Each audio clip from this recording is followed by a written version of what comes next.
Namo tassa bhagavato arahato samma sambuddhassa. Namo tassa bhagavato arahato samma sambuddhassa. Namo tassa bhagavato arahato samma sambuddhassa. Buddhang dhammang sanghang namasami. It's Monday night in Fort Bragg. It's been many, many years since I've been out here, maybe even 20.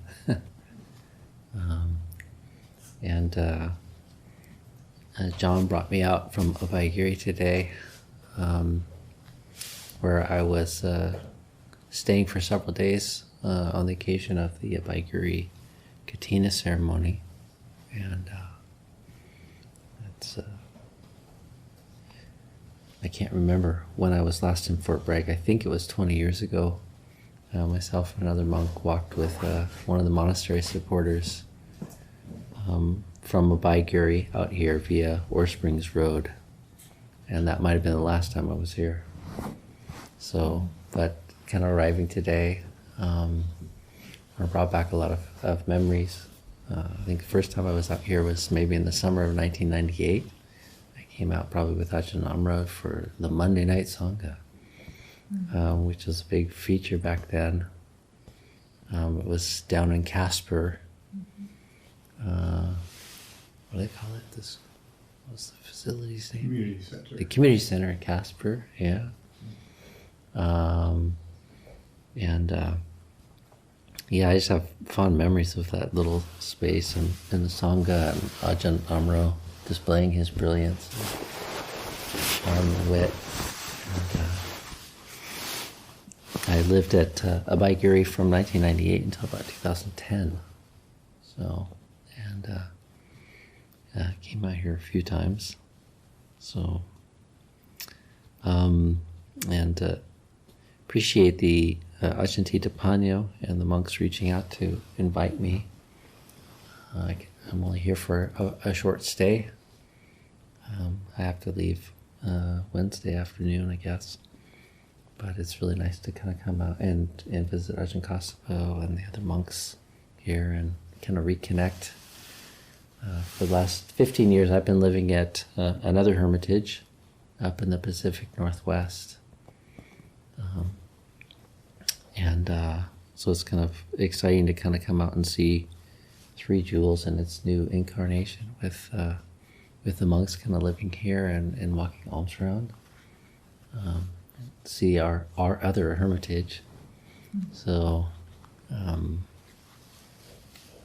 in some ways there's some similarities. The place that I established up in White Salmon, Washington, we just have 3 monks and a small piece of property on the outskirts of the small town of White Salmon, and was kind of founded on the principle of simplicity and alms mendicancy. Before living 12 years at Abhayagiri, which is quite a large monastery, especially now, been quite busy. I lived in a lot of other big training monasteries, so when I was invited to set up a place up in the Northwest, both thinking about what the community could use, but also what I was interested in taking on, I suggested something small and simple. And I thought that would be good for me, good for the world, and also good for the Abhayagiri monks to have a place where they could get away to and kind of, once they've done some foundational training, and to give them the opportunity to sort of live as alms mendicants and also have a bit more kind of space in their day to do solitary practice. So,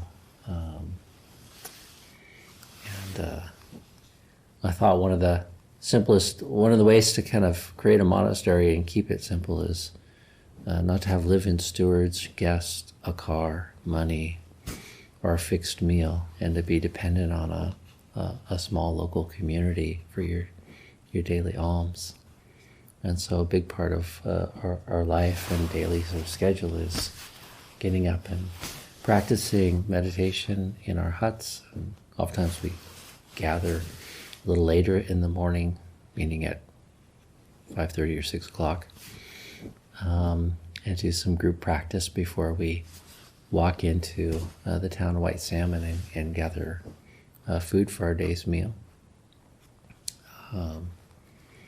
And then come back, and usually on many days, when we come back, it's just the monks. We kind of sort out the food, sit down, have our meal, and clean up from the meal. If there's anything we have to do collectively, we do that, and then after that we go back to our cabins for a good part of the day, and then in the evening kind of gather together for a short sit at 6 o'clock, and then go back to our cabins. So the monks have a pretty open day. We don't have business meetings and work,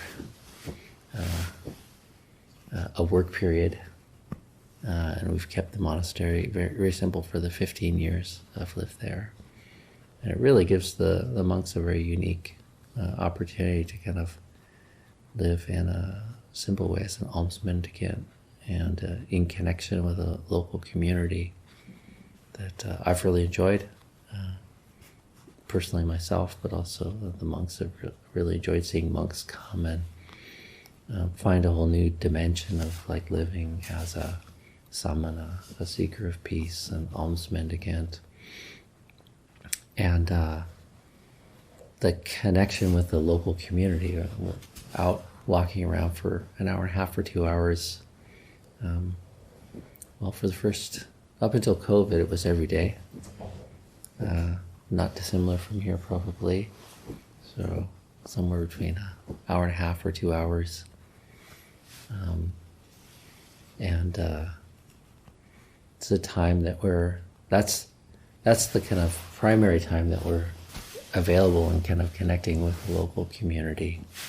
And so we're not just gathering food, it's also, people stop us and ask questions, and a lot of the regular donors are sort of meditators and practitioners. And so it's a bit like the old style of medicine, where the doctor comes to your house every day. If there's some ailment or some doubt or some question, you have the opportunity to ask the Ajahn. Sit up on your front porch, and some days there's no questions, but other days, we also have these nice kind of interactions with people in the local community. And we don't have a Monday night gathering, we have a Tuesday night gathering, and in Yoga Samadhi, which is right in the center of White Salmon, which is a community of just a couple thousand people. So, and that's been well attended and quite appreciated since the inception of the Hermitage. We used to have 20, 30, 40 people coming most weeks to kind of gather. And my main intention there was just to really offer an opportunity for people in the community to sit together.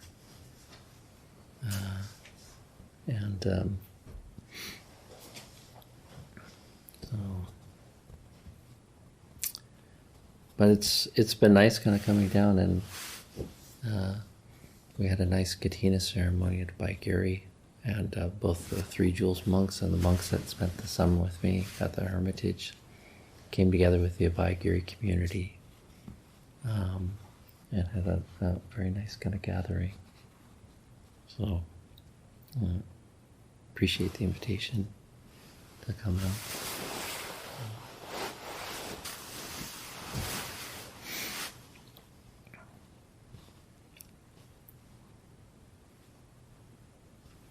On the theme of practice, I've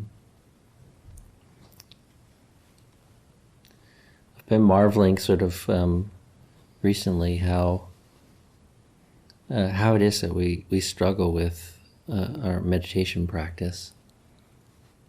I was talking with somebody recently and just said, I know a lot of people that meditate, but I don't know many people that are satisfied with their meditation experience.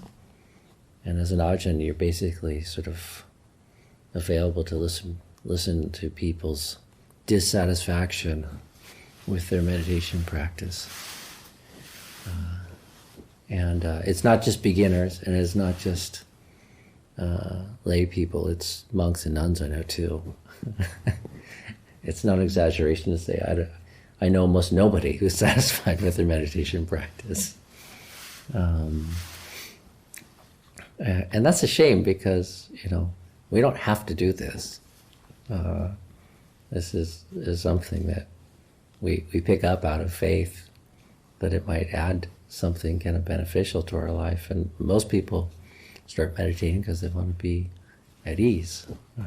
They want a little bit more peace, a little bit more happiness in their life, and for some reason or another they have faith that meditation might be kind of part of that. That's certainly what motivated me kind of early on. So it's interesting to just kind of like reflect, whether you're new to practice or you've been practicing for a long time, sort of like, what's the rub? Why is it difficult? Why is there dissonance there? Why is it that we don't enjoy it more than we do? Why is it that we, I just hear all kinds of all the struggles and all the experiences people have.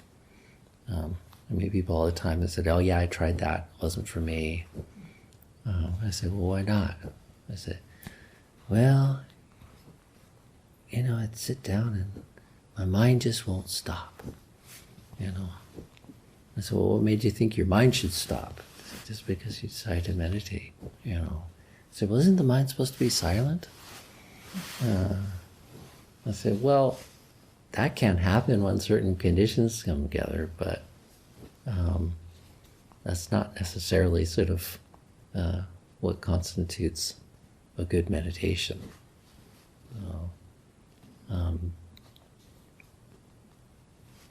And when I listen to people, like, so much of why it is that there's dissatisfaction is just this kind of gap between the actual experience, the lived experience, and our ideals and our aspirations. And it can come on the level of identity, like you're identifying or disidentifying with being this kind of person or that kind of person. It can come on the level of the ideas that we have about what meditation is, what kind of experience we should be having, what kind of experience we shouldn't be having. So I often like to tell people, we have a saying, sort of, even bad meditation is good. So if you're having a bad experience, it's not necessarily that you're doing something wrong. So I've been at this for over 30 years now, and I have bad meditations all the time. So, but if I had to say what constitutes a bad meditation, it's like it's not as pleasant or pleasurable as I would like in that moment. But over the years, I've kind of learned to kind of loosen my attachment to my ideals. Like images and ideals should be kind of a guide star for us. It's like something that inspires us, that gives direction, something that we have sort of clear faith in the intrinsic value of it. And so we move in that direction, and we try to marshal the causes and conditions to kind of move in that direction. But it's not something that we can just make happen at will. It's not something we can necessarily just kind of conjure up. And the thing about meditation practice, especially in the Buddhist tradition, is not realizing your ideals is actually part of why it is that we meditate. It's the thing that kind of uncovers, like, where there's lessons to be learned, where there's work to be done, where there's attachments that need to be relinquished. And so it's not just merely a process of, we meditate for many reasons, and really to feel peace and ease is just one of a handful of them. The deeper reason we meditate is to refresh the mind, bring clarity, so that we can learn something, and in particular so that we can learn something that help us kind of make better choices sort of about the present moment, and about how it is that we move forward in life, to feel a greater sense of happiness, a greater sense of blessings, and a greater kind of freedom from the experience of dissonance and dukkha.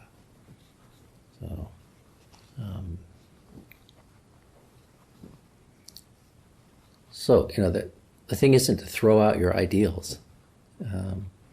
It's like, if anything, like, get clear about your ideals and your aspirations. But then learn how to sort of gracefully receive the actual. Like, you need to watch for the gap between the ideal and the actual. Yeah. Both extremes will kind of get you into trouble. If we're just too kind of bound up by the ideal or something, then there's going to be strife, heat, identification, attachment. If you go to the other way, just, well, I am what I am, that's to go to the other extreme and attach to the actual a little bit too kind of firmly, and to sort of forgo the possibility of kind of bettering your experience of life, and in particular your emotional experience of life. Like, this practice of Buddha Dhamma is all about feeling better. That's why it feels like such a tragedy that so few people feel satisfied with their meditation practice. This is all supposed to be about feeling better. And if you remember one thing I say tonight, it should be that. This is all supposed to be about feeling better. And if it isn't, then there's more to look at there. There's more to listen to. There's more to learn from our practice. And you're fortunate to have some good kind of resources here, as well as we live in a time now. I call it the golden age of Buddha Dhamma. I mean, through the magic of the internet, and also just through all the great kind of efforts of different men and women and teachers and monks and nuns over the last several decades now. We have a wealth of great teachings and supports to guide us and to support us in feeling better and suffering less. When I got interested in this practice, there really wasn't that much available, especially in this particular lineage of Theravada Buddhism. I had to go to India and Thailand to kind of connect with the tradition. But now we have places like Abhayagiri and Three Jewels, and we have a wealth of Dhamma books, wealth of, not even Dhamma books. I mean, we got YouTube channels with live streams almost every night. Like some of my friends now, it's like, oh, why you didn't come to the meditation last night? I said, oh, I decided to join this Zoom meditation from the nuns here or the monks there, or listen to Ajahn Kovlo and Ajahn Nisipo interview Ajahn so-and-so. It's like really just kind of a wealth of information and support out there now for people that are interested in feeling better. And the techniques for feeling better are relatively simple, but the work is kind of hard. It takes patience and endurance, and it also takes reflection. Like, we have to sense where the dissonance is, sense the dissatisfaction. And again, that's an important part of the process. It's the thing we want to notice. We do it. And when I started off, I just wanted to feel happy and at peace. And part of the heat, part of the dissonance for me early on was kind of looking for the shortcut, the magic bullet, I was just thinking, if I just practice hard enough, or find the right book, or find the right teacher, or find the right teaching, somehow, all my problems will be solved. And it was this kind of impatience, arrogance, maybe even self-doubt, and a kind of laziness to kind of pay attention and do the work of just sensing, like, well, where am I going wrong? Like, where's the, when I don't feel good, why don't I feel good? When the mind's restless, why is it restless? When things come together in a nice way, why is it they come together in a nice way?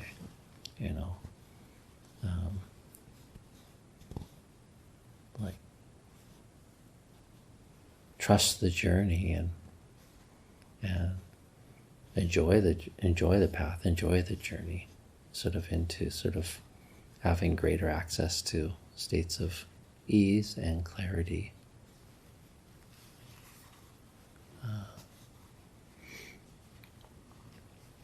One of the other things I kind of really take into reflecting on, and also kind of encouraging people in, is to examine what it is that you think meditation is.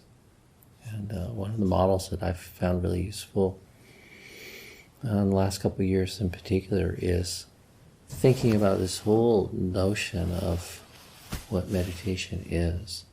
And like when I started off, I had a very impoverished kind of sense of what it was. And it was like a particular technique of following the breath. And one of the first kind of formal introductions I got to meditation was Anapanasati, the 16 steps of breath meditation. It was pretty amazing sutta and technique. I did some retreats and got some books and listened to lectures and talked to teachers and had a sense of like, this is what meditation is, and it is. But it's like, it's a strategy of really how to sort of put forth right effort. And in the Buddhist teaching, one of the more core models that the Buddha has is the Eightfold Path. Part of that's about wisdom, right view, right intention. Part of it's about ethical behavior and making some sort of choices so that we can live in a way that is blameless and free from remorse. And then the part that's connected with meditation is really all about mental cultivation. At the foundation of that is the teaching on right effort. As my friend Ajahn likes to say, this is what comes before mindfulness. He wrote a book like, What Comes Before Mindfulness? That's the title of the book.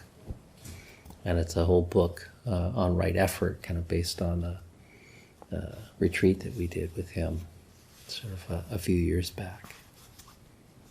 What comes before mindfulness? And the answer is right effort. So it's the foundation of mental development. And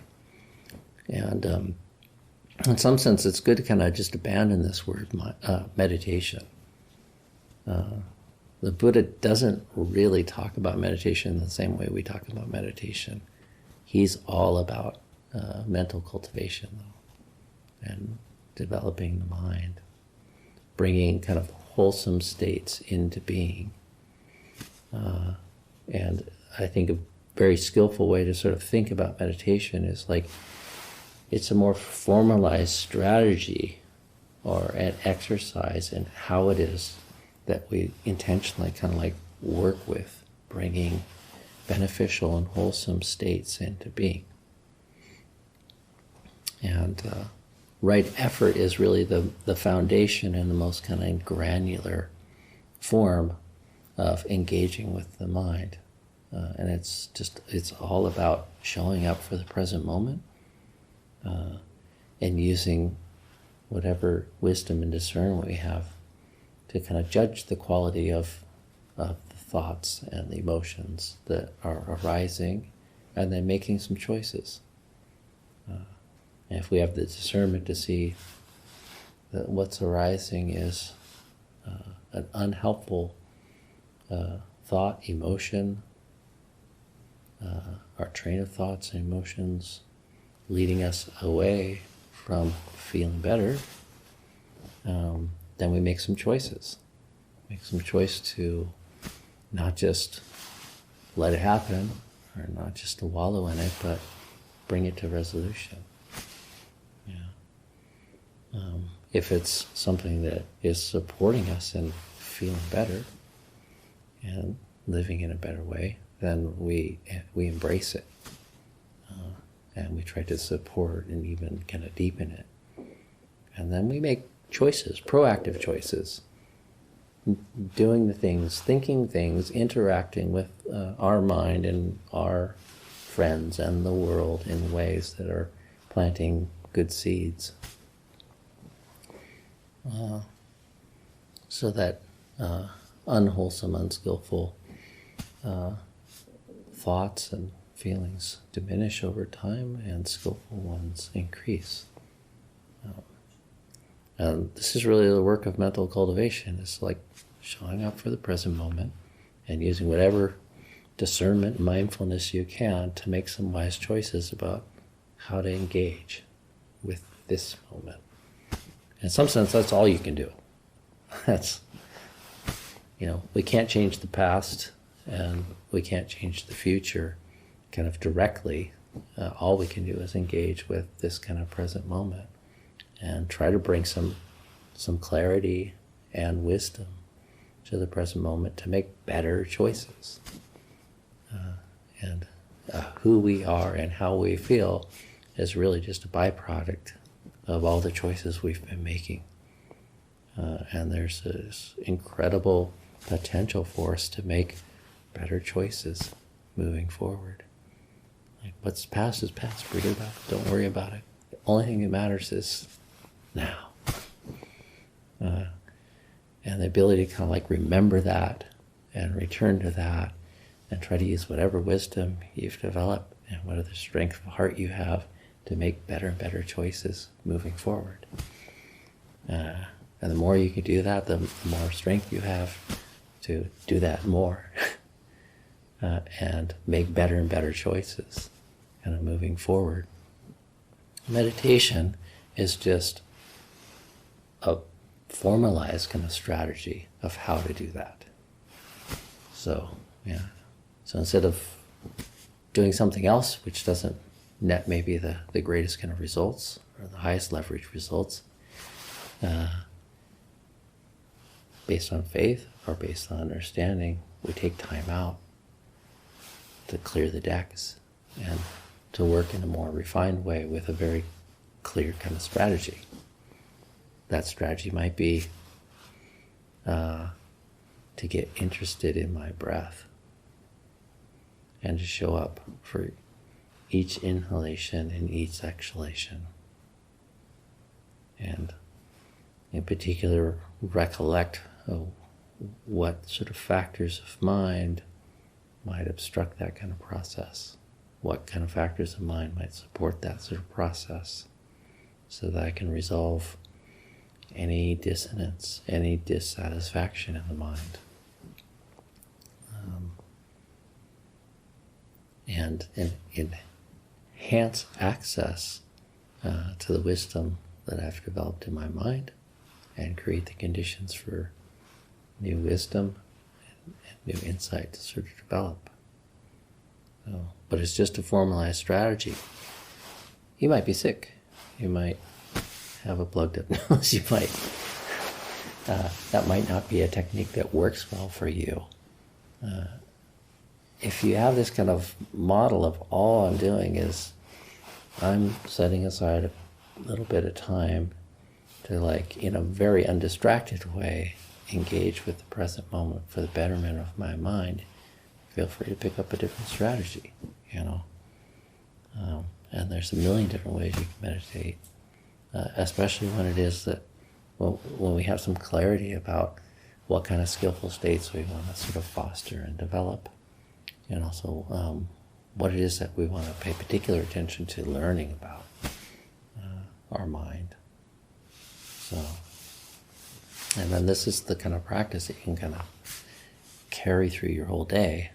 And then you just pick different strategies depending on what you're doing. Yeah.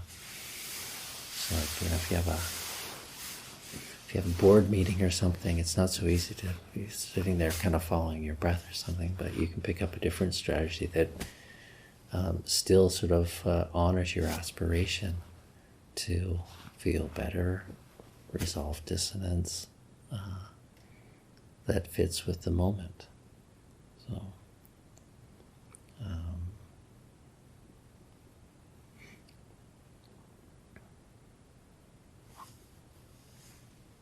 So I'll offer that for your reflections tonight.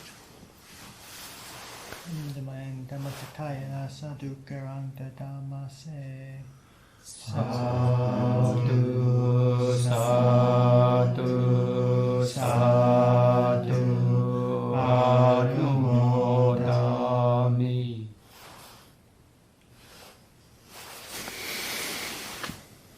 There's a little bit of time for questions, if anyone has any comments or questions. I had a quick question. I was wondering if you had any reflections on like physical pain. That's one thing I noticed that makes meditation sometimes difficult for me because I have like a chronic neck and shoulder thing, and sometimes it gets exacerbated by sitting still. And just sometimes the pain gets really elevated. Yeah. And then that can really, the focus becomes on the pain, you know. And Yeah. I've used the pain as a strategy to, like, for acceptance and learned how to deal with pain. So I can deal with high levels of pain and still function quite well because I kind of do have an attitude of acceptance. But I just wondered what your reflections were on, Sure. as we get older, the physical pain affects more, and illness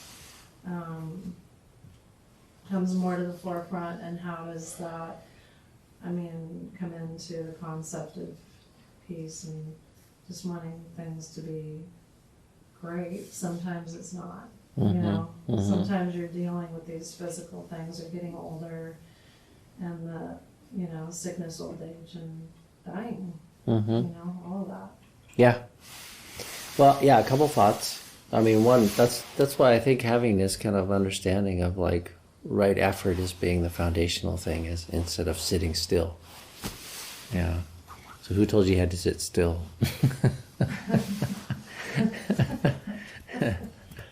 Like, what does sitting still have to do with sort of improving how you feel, you know, or learning about your mind? So sitting still can be helpful sometimes, you know, like when you're doing really refined work, but we don't always have to be doing kind of refined work, right? So just like, again, broaden your idea of how it is that you can engage in this kind of process. And the Buddha himself, you know, talked about practicing in all postures, and a big part of our tradition is walking meditation. And I do quite a bit of walking and standing meditation, especially as I get older. I find that more comfortable. Sitting's getting a little more difficult for me this period of my life as well, because of various injuries I have. So, and then when you do sit, you know, try to, there is like skillfulness and utility in different postures. The walking posture kind of is, you know, somewhat more suitable for certain types of meditations, the standing posture and the sitting posture as well, and even lying down. But like use all the different kind of postures as part of your palette of how it is that you kind of engage with the mind. And then when it comes to sort of sitting, like there's a utility in like disengaging from like excessively attending to and fidgeting and with the body. And I think there's even a physiological sort of utility to like encouraging the body towards stillness for at least 20 or 30 minutes. But it should be done just in a very easy and unattached way. So don't try to force yourself to be still, but I like this word, like invite yourself into stillness. Yeah. Because stillness is useful to allow ourselves to kind of tune in like a little more kind of clearly, and also to experience a state of serenity. Yeah. Like we're constantly rubbing our nose and scratching our eye and moving and adjusting our body to try to feel comfortable and at ease, and that's quite natural. But the way to sort of a deeper sense of ease is through stillness, but it comes through like the mind and not the body. Like don't use the body to try to force that stillness, use the mind. And the more you're kind of engaged and enjoying the kind of present moment, the more you're going to support that kind of process of moving towards stillness. Yeah. And it's not just about meditation. You just see somebody who's like totally engaged in a video game, like these kids, these little devices, like they don't move. Or somebody who's just loving a book, or somebody's like sitting at the beach just like, in awe at the color of the sunset or something. Like you don't want to move, when the mind is truly emptied of dissatisfaction. It kind of naturally, in mind and body, kind of like move towards stillness. So, but I think a lot of people want to force that process. So, and then especially when we're dealing with the kind of things you're talking about, like aging, illness, and death, and sickness, and chronic pain, and things like this. If we have this idea that we need to kind of like force that process, or maybe that's going to be an impediment. It becomes an impediment. So. Well, thank you. I do like the walking meditation and just walking in general. I've always been a walker. And I have a little dog now, and I'm just watching the dog. Sometimes, like, the dog is really in the moment. Yeah. Sometimes she'll just sit there and she just is like, will stop, and the little wind will be in her little hair, and she'll just be taking it all in, and it's really brings me into watching her, brings me into that moment. Actually, just watching her being in the moment, it's really amazing. Yeah. Well, and then there's more refined ways that we use those postures as well. Yeah. So just as, when we sit meditation, we don't just sit in any old way. Like, there's certain ways that we sit and support the body that are more useful than others for a more refined strategy, and the same with walking. So, and that's something you might want to investigate with the Ajahns here, and put some time in experimenting to try to develop an even more supportive way of using walking to kind of meditate and work with the mind. And it's really great if you're only, if you're only sense, kind of like going back to my theme, like, it's like we start with a very impoverished idea of what meditation is, and we really should expand that out over time to kind of understand and give ourselves some flexibility in how it is that we engage with meditation.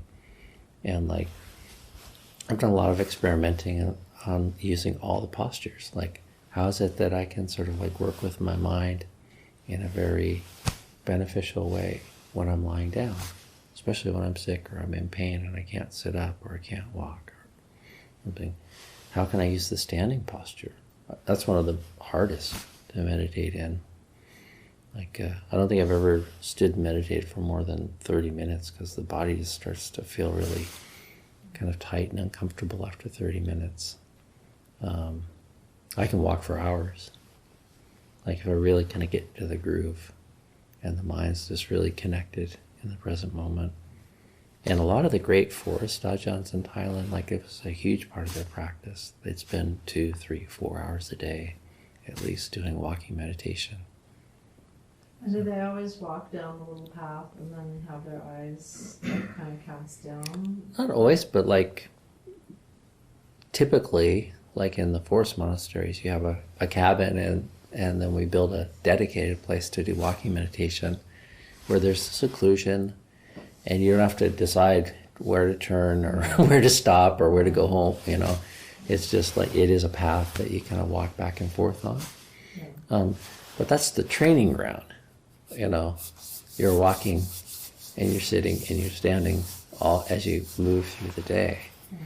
And so like, you know, that's kind of like where you're doing your more refined sort of use of that posture in some particular meditation strategy.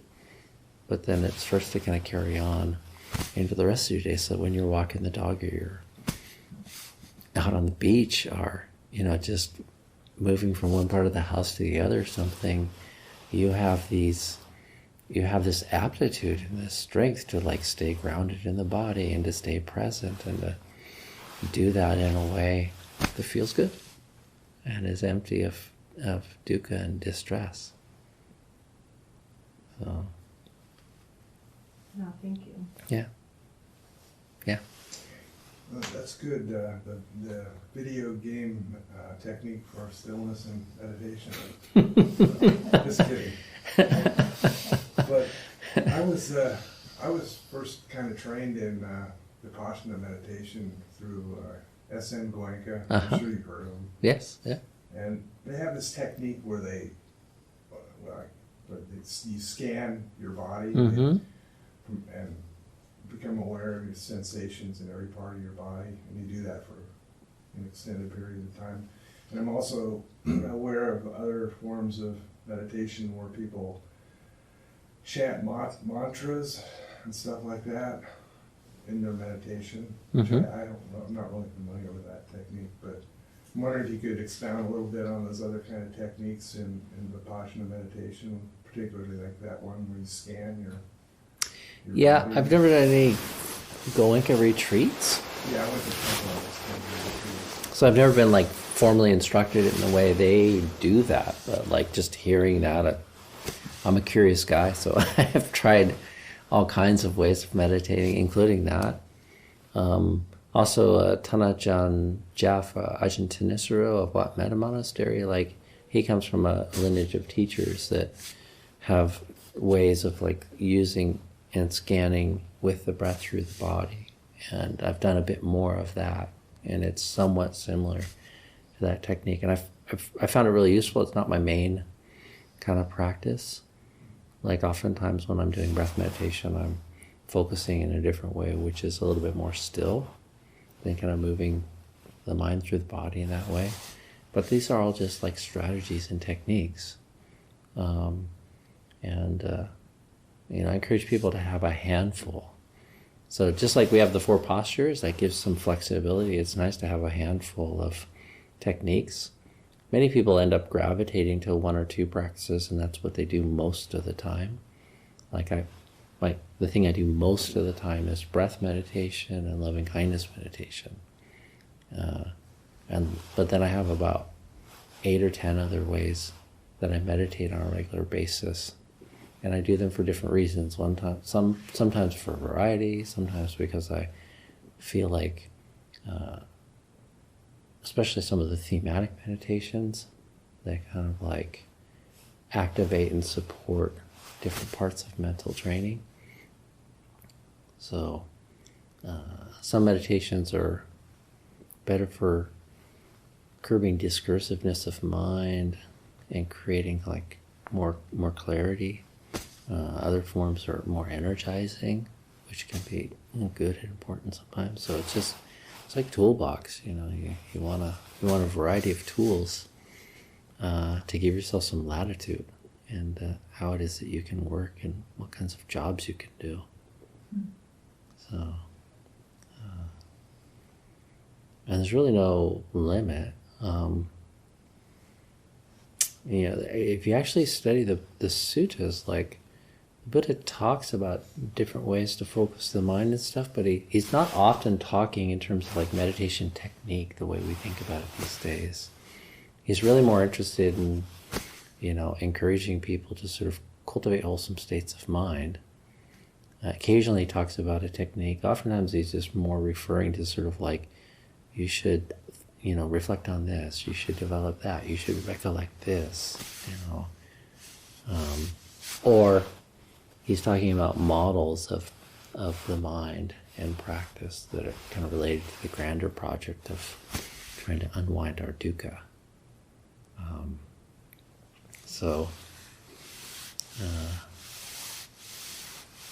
They're strategies, and it's it kind of changes over time too. Sometimes, sometimes there's a particular way that you're approaching your meditation, and it's working for you, and then it doesn't.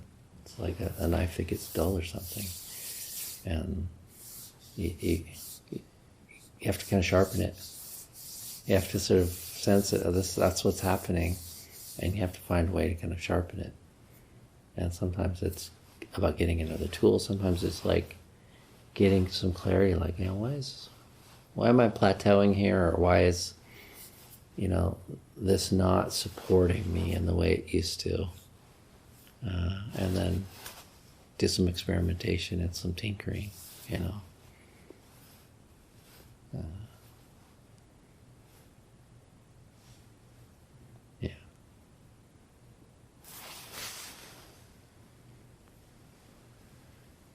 Yeah.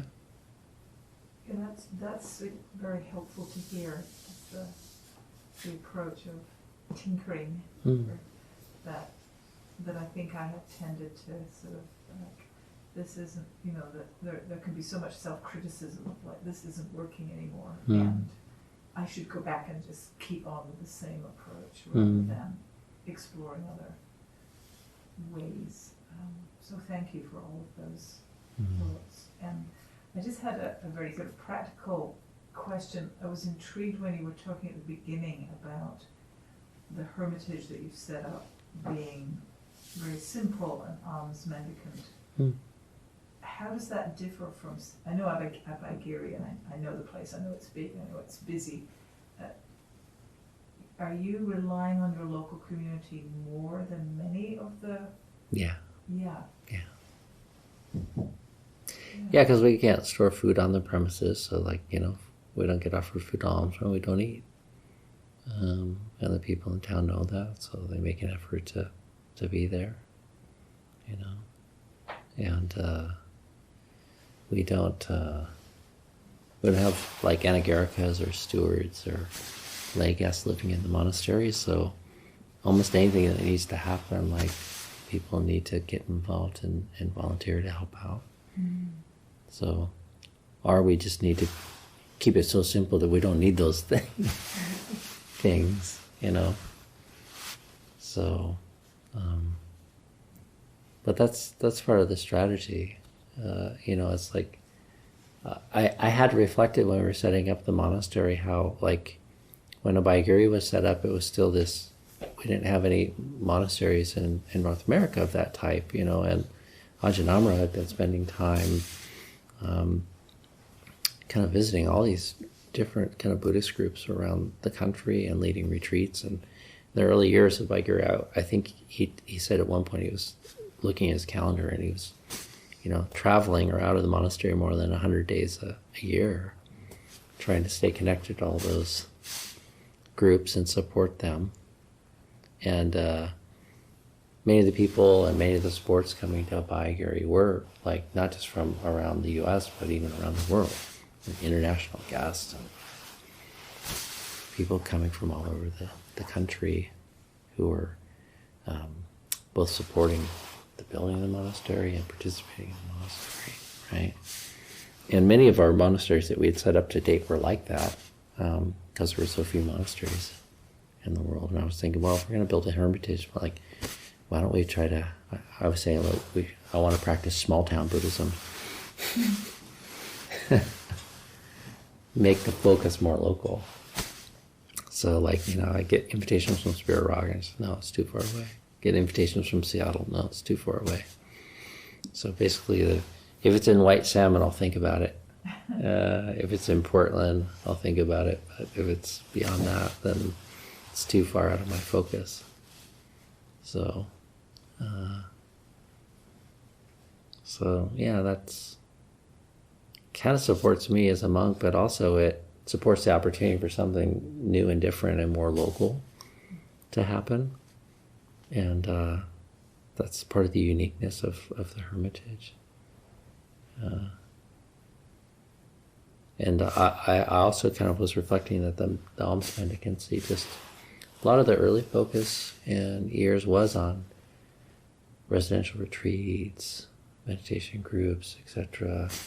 And I was reflecting around the time that we started the Hermitage that, if you go and travel in the Buddhist world, like most Buddhists are not meditators. And most of the way that they engage with Buddhism and Buddhist practice and a lot of their Buddhist identity revolves more around sort of alms mendicancy or just visiting a temple or having an engagement with sort of Buddhist teachers and monks and nuns. And I thought, oh yeah, we're really not offering a full range of opportunities for people in America to connect with the Dhamma if all we do is cater to meditation retreats and meditation groups. And by being present and walking alms every day through a local community, you're kind of broadening the ability for people to sort of connect with Buddha Dhamma in a variety of ways, And it's amazing how that does, it is meaningful and it works for some people. When we walk around in the morning, all the little kids going to school are waving, and hi monks, and they just enjoy seeing the monks out walking, And other people walk up to me, sometimes people I haven't even met, and they just say, thank you for being in this community. You don't know how much that means to me. And I don't know what it means to them, but obviously it means something because they take the time to come up and sort of say that. And so that's an example of it. It's offering something to somebody who probably wouldn't come to the yoga studio and do meditation or come visit us in the monastery, read a Dhamma book.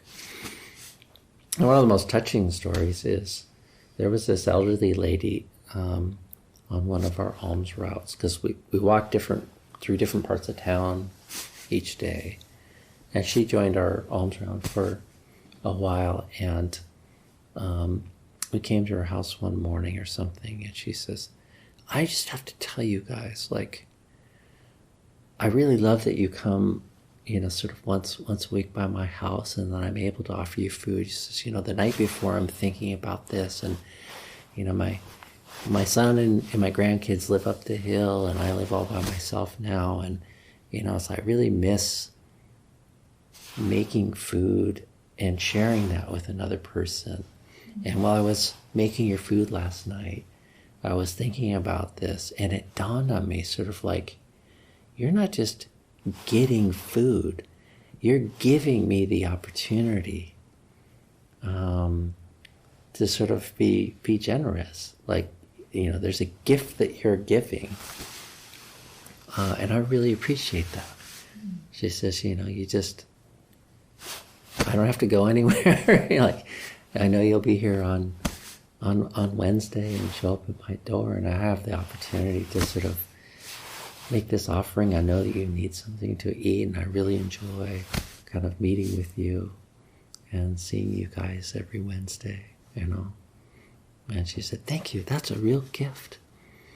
And it's very touching because the Buddha himself spoke of the monks being a field of merit, or creating sort of the opportunity for goodness to arise in the world. And that's definitely part of how he envisioned, he chastened the monks that didn't go alms round and called them selfish for not being present in the community. And in particular, there was a monk who was fully enlightened and he loved solitude. So he would only go to town once a week. And then he would come back, and he was very ascetic, so he didn't need much. Lived off on his own in the hills. So he'd come back from town, and he would eat his meal, and he'd save a portion of the rice, dry it out in the sun, and then every day he'd take just enough and moisten it, so that he only had to go to town once every 7 days. And when the Buddha heard about this, he summoned the monk to come see him, and he said, I heard you're living like this. Is this true? He says, yes, I love solitude or something. And the Buddha said, well, that's good, and I praise solitude or something, but you're really being selfish, You really should go into town every day. He says, well, I don't have much to teach, I'm not a good teacher or whatnot. He says, no, it's not about that. He says, you're generating blessings and you're giving something back to the community just by your demeanor and your peacefulness and your presence in town. You're reminding sort of people, you're a sign of peace. Yeah. And for people to have faith, you nourish their faith. For those who don't have faith, you give them the opportunity to be reminded that there is this dimension of life. There is the opportunity to be at ease, to be at peace. Yeah. And that's connected with the rules of why we can't store food. The Buddha wanted us to be present in the community, even if it's just in that kind of silent way of walking through town or collecting our food or something. So, yeah. Okay, well, it's been lovely, but maybe I'll end the evening here and give everyone a chance to go home.